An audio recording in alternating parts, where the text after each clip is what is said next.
You're sure this guy's a Christian? Yeah, I think so.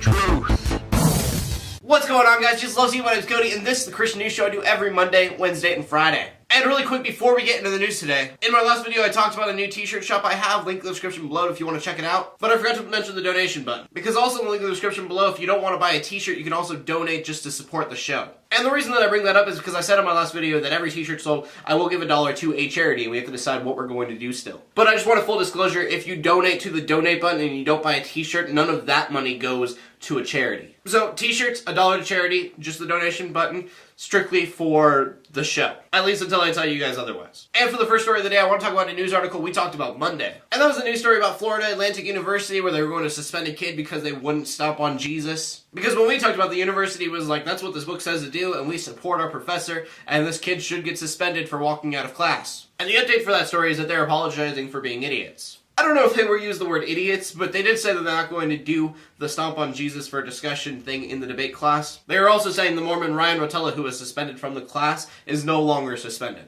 And because I feel like you guys have already noticed, I don't know if you guys can tell or not, but I definitely do have a cold and I'm very sick, so that's why my voice sounds funny. I just wanted to say something, so I was going to go through the entire show pretending that nothing was wrong, but it's kind of obvious, I think. Not that I'm deathly ill or anything, I'm just a wimp. And then there's some news that I found pretty alarming. In 2003, Iraq had about 300 churches and 1.4 million Christians. Now, those numbers aren't great in the first place, but those numbers are now at 57 churches and about 500,000 Christians.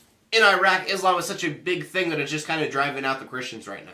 So I figured we didn't have a prayer request for a while. I think this is one that we should pray about, probably. Like, going from 300 churches to 57 is a pretty steep decline. And then North Dakota made news that I think you guys will either be really happy about or really angry, depending on your opinion. Because North Dakota just made a law banning most abortions after 6 weeks. This means North Dakota has the strictest abortion laws in the United States. Now, whether that is a good thing or a bad thing, I think is up to you. I really don't know. Like I've stated before, that I'm not going to have an opinion because it is way too black and white and I don't know enough about the subject. Like, I like to think, yes, abortion should be made illegal. But if you make abortions illegal, people would want to have abortions anyways, and they are not in safe environments whatsoever. Like, if someone does not want to have their baby, they are not going to have their baby, whether the law allows them to or not. And then my final story is something that I thought was hilarious, but the people who got screwed because of it, probably not so much. And that is Pastor Todd Coons and his $273 recovery seed. I'm sure you've seen Televangelist before. They ask for money and then say that you're going to be very blessed because you gave money to them. Well, Todd Coons is one of those guys. And according to Todd Coons, 273 is just a number that just kind of came to him.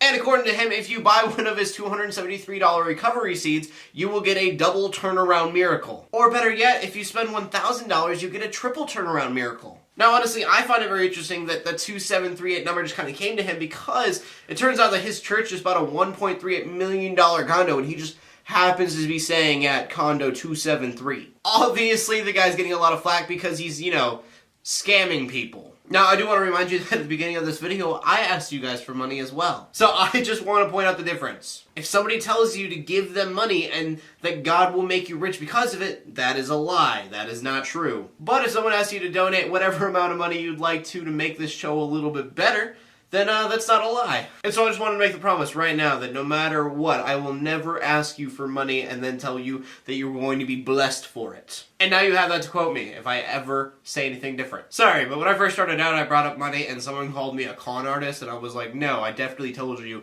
what would happen with what money when. And so ever since then, I've just been super self-conscious about it. Anyways, I'm gonna go take some NyQuil and go back to bed. Question of the day, what do you guys think about abortion? Pro-life, pro-choice, please leave a comment in the comment section below with your answer. Leave a video response if you want to. My name's Cody. I bring news to the Christian community every Monday, Wednesday, and Friday. In closing, let the haters hate, let the Christians pray. To everybody like, subscribe. I'll see you later, and God bless.